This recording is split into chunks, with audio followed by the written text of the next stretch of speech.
प्यारे बच्चों, पिछले लेक्चर में हमने न्यूटन की गति से तृतीय नियम और संवेग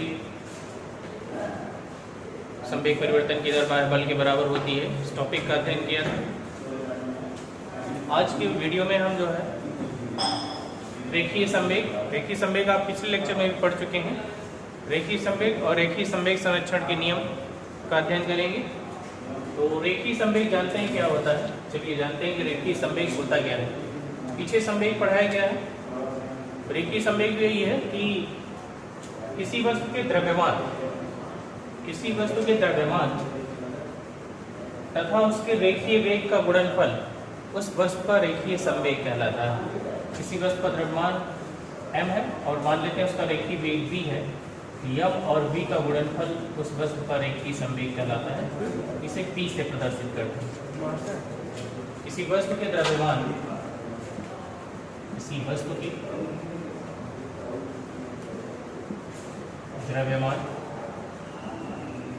तथा रेखीय वेग का गुणनफल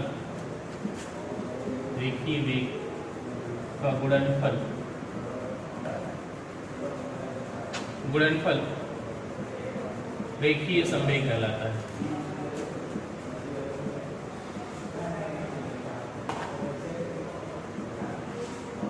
रेखीय संवेग हो गया। रेखीय संवेग को P से डिनोट करते हैं, P = m × v। इसका मात्रक जान ही चुके हैं, हम पीछे पढ़ चुके हैं। इसका मात्रक क्या हो जाएगा? मात्रक द्रव्यमान का मात्रक किलोग्राम हो जाएगा और ये वेग का मात्रक मीटर प्रति सेकंड, किलोग्राम मीटर प्रति सेकंड इसका मात्रक हो जाएगा। ये -t-1 इसकी विमा हो जाएगी। ठीक है, अब हम आगे पढ़ेंगे रेखीय संवेग संरक्षण का नियम। ये इंपॉर्टेंट टॉपिक है, रेखीय संवेग संरक्षण का नियम, conservation of law of momentum. रेखीय संवेग संरक्षण का नियम ये इंपॉर्टेंट टॉपिक है, आप इसको ध्यान से पढ़ेंगे। रेखीय संवेग संरक्षण का नियम।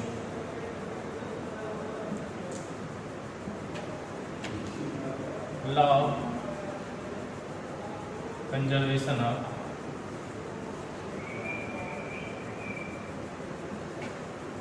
Linear momentum.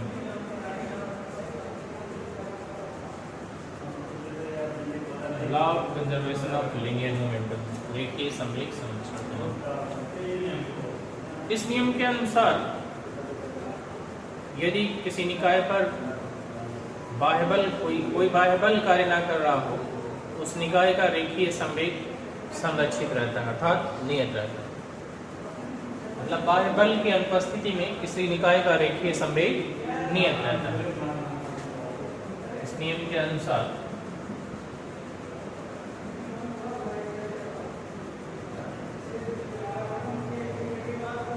बाह्य बल की अनुपस्थिति में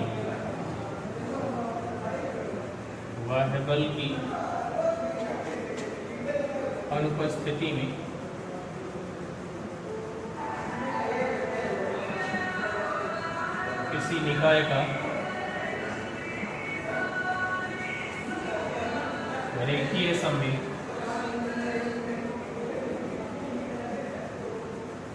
संरक्षित रहता है। संरक्षण नियम मतलब संरक्षित रहता है, मतलब नियत रहता है। संरक्षित मतलब नियत रहता है, मतलब परिवर्तित नहीं है।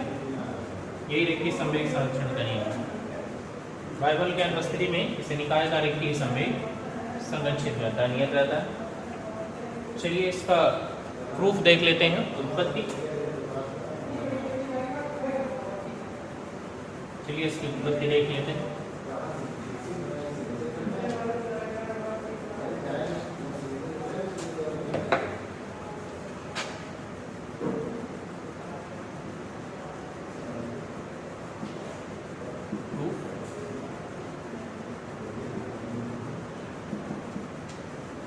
रेखीय संवेग संरक्षण के नियम की उत्पत्ति।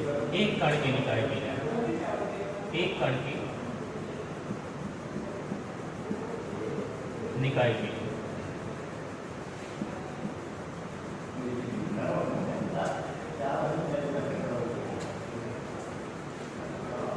एक कण के निकाय के लिए हम रेखीय संवेग संरक्षण का नियम का उत्पत्ति कर लेंगे।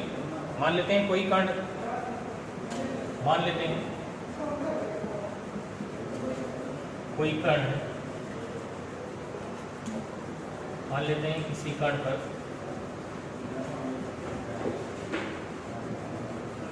F बल लगाने से, F बल डेल्टा t समय के लिए लगाने पर उसके संवेग में परिवर्तन डेल्टा p, उसके संवेग में परिवर्तन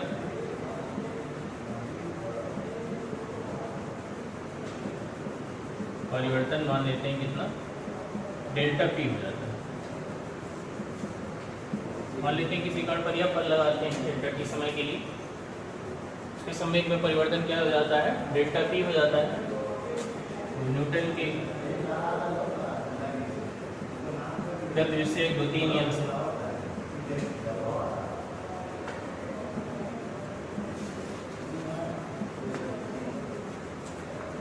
न्यूटन की गति से द्वितीय नियम से हम जानते हैं कि F बराबर होता है,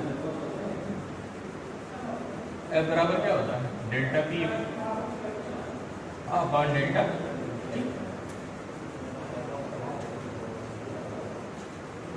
यदि बाह्य बल अनुपस्थित है, यदि बाह्य बल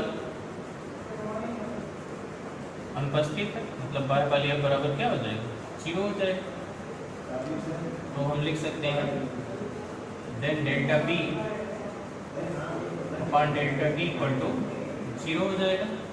या हम कह सकते हैं कि डेल्टा t 0 नहीं होगा, डेल्टा p बराबर 0 हो जाएगा, डेल्टा p बराबर 0। मतलब संवेग में परिवर्तन क्या है, शून्य है, मतलब संवेग नहीं आता, मतलब p इक्वल टू क्या हो जाएगा, कांस्टेंट। p ही लीनियर मोमेंटम है। तो अतः हम कह सकते हैं कि बाह्य बल की अनुपस्थिति में किसी कण का रेखीय संवेग नियत रहता है, p इक्वल टू कांस्टेंट आ गया। बाह्य बल की अनुपस्थिति में किसी कण का रेखीय संवेग नियत रहता है, परिवर्तित नहीं होता है। अब हम दो कणों के निकाय के लिए जो है उसकी उत्पत्ति करेंगे। निकाय के लिए दो कणों के निकाय के लिए रेखीय संवेग संरक्षण का नियम देखेंगे।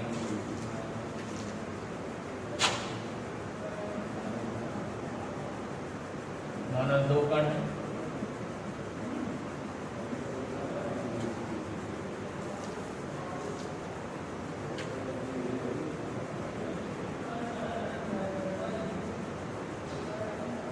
जो परस्पर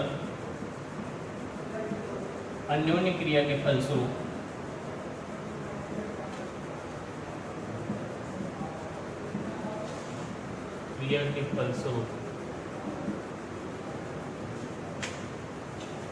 एक दूसरे पर आरोपित करते हैं।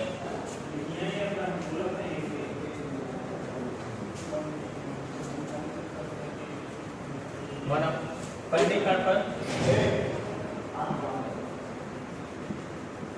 पर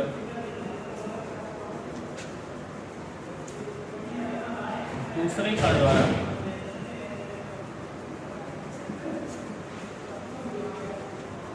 लगाया गया बल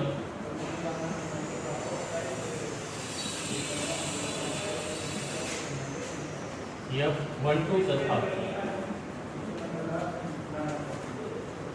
तथा दूसरे कण पर पहले कण द्वारा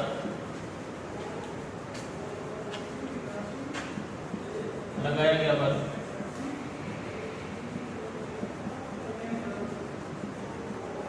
F21 तथा डेल्टा t समय में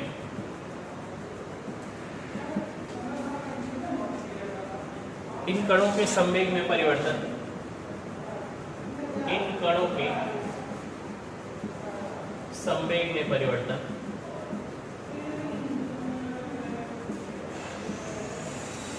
डेल्टा P1 तथा डेल्टा P2 तब न्यूटन के द्वितीय नियम से न्यूटन के द्वितीय नियम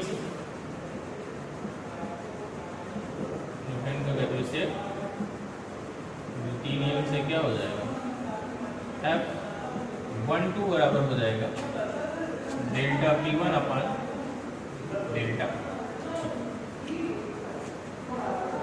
एंड F21 इक्वल टू हो जाएगा डेल्टा P2 अपान डेल्टा।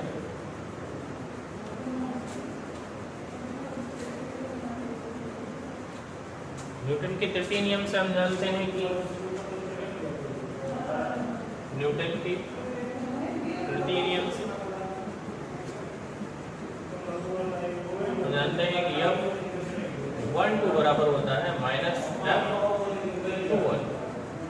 यहाँ वैल्यू रख देंगे delta P1 upon delta T बराबर minus delta P2 upon delta T।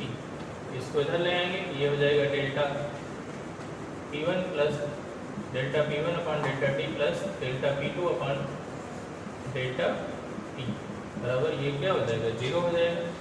या इसको लिख सकते हैं delta P1 plus P2 upon delta T equal to 0। या क्योंकि डेल्टा T 0 होगा नहीं, लिख सकते हैं डेल्टा P1 प्लस P2 बराबर 0 या P1 plus P2 equal to हो जाएगा क्या, कांस्टेंट।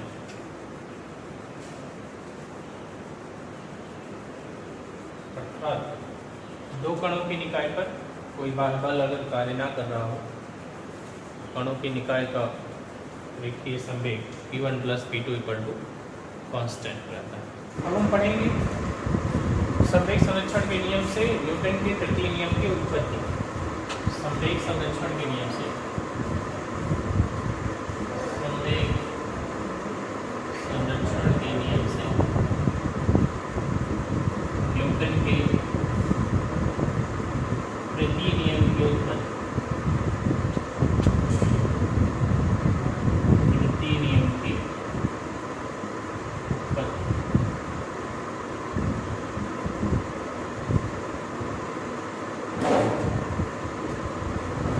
मान लेते हैं दो पिंड है, एक पिंड ये है, पहला पिंड है, और एक पिंड ये दूसरा पिंड। पहले पिंड पर दूसरे पिंड द्वारा लगाया गया बल F12 है मान लेते हैं, और दूसरे पिंड पर पहले पिंड द्वारा लगाया गया बल F2 है। इस दिशा में दोनों मतलब टकराते हैं, मान लेते हैं दो पिंड है, दोनों टकराते हैं। पहले पिंड पर लगाया गया बल, पहले पिंड पर लगने वाला बल F12 और दूसरे पिंड पर लगने वाला बल F21 मान लेते हैं। दो पिंड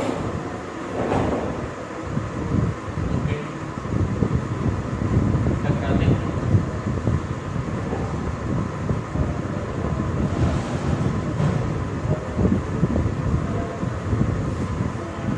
पहले पिंड पर लगने वाला बल, पहले पिंड पर बल F12 एंड दूसरे पिंड पर बल, दूसरे पिंड पर बल क्या हो जाता है F21। डेल्टा T समय में इनके संवेग में परिवर्तन मान लेते हैं। डेल्टा T समय में इनके संवेग में परिवर्तन क्रमशः delta P1 and delta P2।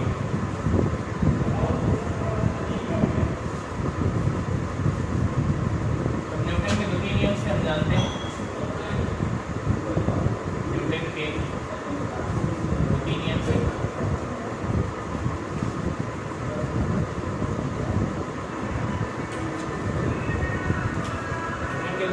जैसा हम जानते हैं कि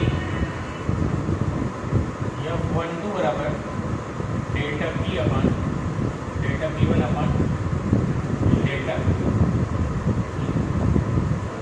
पहले पिंड पर लगने वाला बल बराबर पहले पिंड में संवेग परिवर्तन की दर के बराबर होगा। पहले पिंड पर लगने वाला बल पहले पिंड में संवेग परिवर्तन की दर के बराबर होगा। या इसको हम कह सकते हैं डेल्टा P बराबर हो जाएगा डेल्टा P1 बराबर F12 इंटू डेल्टा T और F21 बराबर जो हो जाएगा उसका कि delta P2 upon delta T होगा। जानते हैं दूसरे पिंड पर लगने वाला बल दूसरे पिंड में संवेग परिवर्तन की दर के बराबर हो जाएगा। यहाँ से अगर हम डेल्टा P2 बराबर निकालें डेल्टा P2 बराबर आपका आ जाएगा F21 इंटू डेल्टा P2 बराबर ये हो जाएगा। अब चूंकि निकाय पर कोई बाह्य बल नहीं लग रहा है, निकाय पर कोई बाह्य बल नहीं लगा या कोई बाह्य बल कार्य नहीं कर रहा है अर्थात यह बराबर क्या होगा, यह बराबर 0 पर निकाय पर कोई बाह्य बल कार्य नहीं कर रहा है तो निकाय का कुल संवेग नियत रहेगा। निकाय का कुल संवेग नियत रहेगा मतलब संवेग में परिवर्तन शून्य होगा। या हम कह सकते हैं कि कुल संवेग नियत रहेगा तो संवेग में परिवर्तन क्या होगा, निकाय में शून्य होगा। Delta P1 plus delta P2 बराबर क्या होगा, 0 होगा। यहाँ से वैल्यू रख दीजिए delta P1 plus delta P2 बराबर 0। डेल्टा P1 बराबर यहाँ से वैल्यू रख देते हैं F12 इंटू डेल्टा T बराबर plus F21 into delta T बराबर 0। क्या हम इधर कह सकते हैं, आगे इधर लिख देते हैं F12 plus F21 into delta T बराबर 0।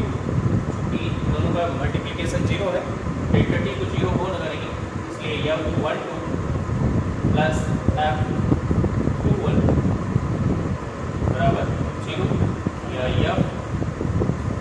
F12 बराबर माइनस F21। यही जो है F12 मतलब पहले पिंड पर जितना दूसरा पिंड पहले पिंड पर जितना बल लगाता है उतना ही बल पहला पिंड दूसरे पिंड पर विपरीत दिशा में लगाता है। यही न्यूटन का क्रिया प्रतिक्रिया नियम, यही क्रिया प्रतिक्रिया नियम, क्रिया प्रतिक्रिया नियम। संवेग संरचना भारी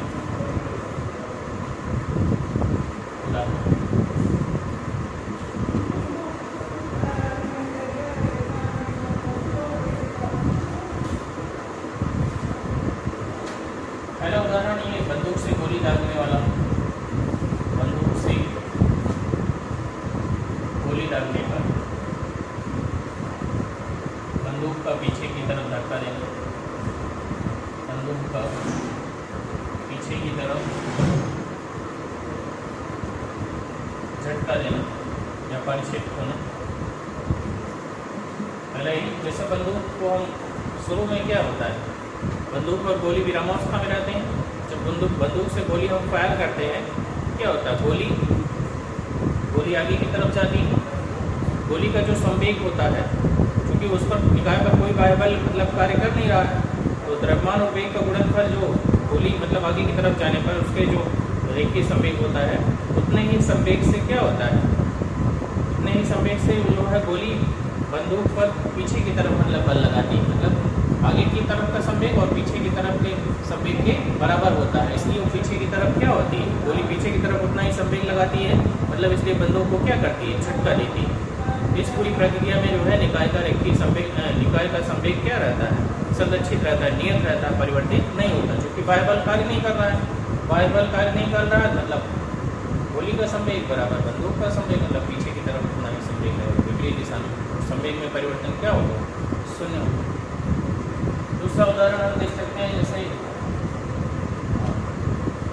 नदी नाव से नदी के किनारे की तरफ कूदना, नदी के किनारे की तरफ कूदना। इसमें भी क्या होता है कि जब हम नाव पर, जैसे नाव किनारे खड़ी हो नदी की, और अगर हम उससे जो है जंप करते हैं आगे की तरफ, तो हमारे पैरों द्वारा जो है नाव पर बल लगाया जाता है, बल लगाया जाता है, तो उतना ही जो है संवेग, जिस संवेग से नाव जो है पीछे हटती है, उतना ही संवेग हमको जमीन की तरफ, आगे की तरफ प्राप्त होगा। क्योंकि बाह्य बल तो कोई कार्य कर नहीं रहा है, ये आंतरिक बल है। हम मतलब व्यक्ति और नाव का निकाय जो है वो आंतरिक बल, जितना बल लगाएगा उतने ही संवेग से जो है क्या होगा, उसको आगे की तरफ उतने ही तरफ बल प्राप्त होगा। मतलब इस प्रक्रिया में भी निकाय का, क्योंकि बाह्य बल कार्य नहीं करता, इसलिए व्यक्ति और नाव के निकाय कार्य की संवेग क्या होता है, स्थिर रहता है, परिवर्तित नहीं होता। तीसरा, रॉकेट मोशन।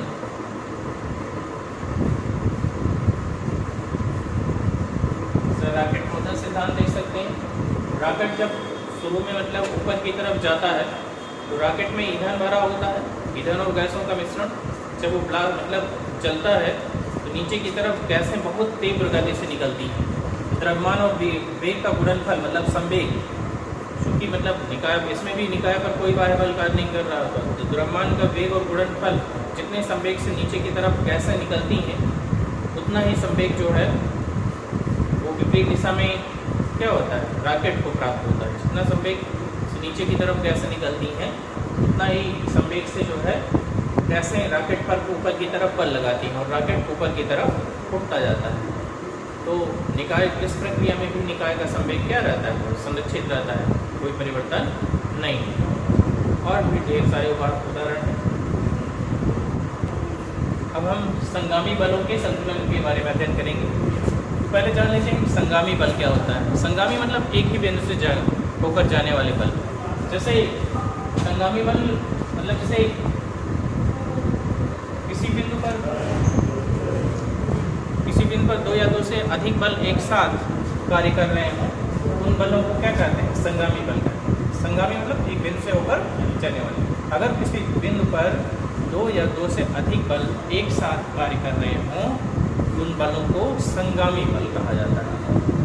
तो संतुलन मतलब वो उनका परिणामी क्या हो, शून्य हो। संतुलन की अवस्था में परिणामी क्या होता है, शून्य होते हैं। मान लेते हैं कि हमारा तीन बल है, तीन बल F1, F2 तथा F3 बिंदुओं पर, ये मान लेते हैं बिंदुओं पर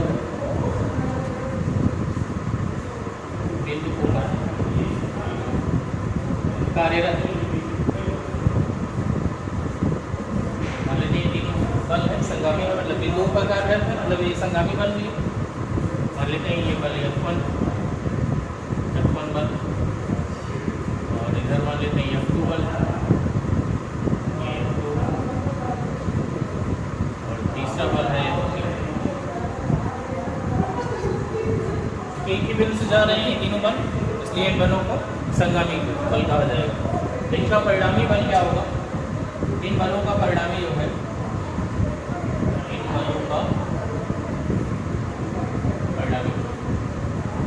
बलों का परिणामी जो है इनके सदिश योग के बराबर होगा। तो परिणामी मान लेते हैं यह बराबर क्या होगा, vector F1 vector F2 plus vector F3, इनके सदिश योग के बराबर होगा। और कह रहा है संतुलन के लिए, इन बलों के संतुलन के लिए,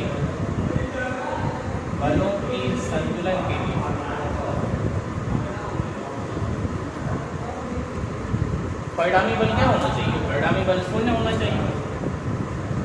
इन बलों का परिणामी शून्य होना चाहिए। संतुलन की अवस्था में परिणामी बल क्या होगा, शून्य शून्य होना चाहिए, मतलब हम कह सकते हैं F1 plus F2 plus F3, ये vector F1 plus vector F2 plus vector F3 परिणामी यही है। परिणामी क्या होना चाहिए? शून्य होना चाहिए। या हम कह सकते हैं F1 प्लस F2 बराबर ये हो जाएगा माइनस F3, मतलब पहले और दूसरे बल का जो परिणामी होगा तीसरे बल के बराबर और विपरीत दिशा में होगा। ये संगामी बलों का संतुलन है।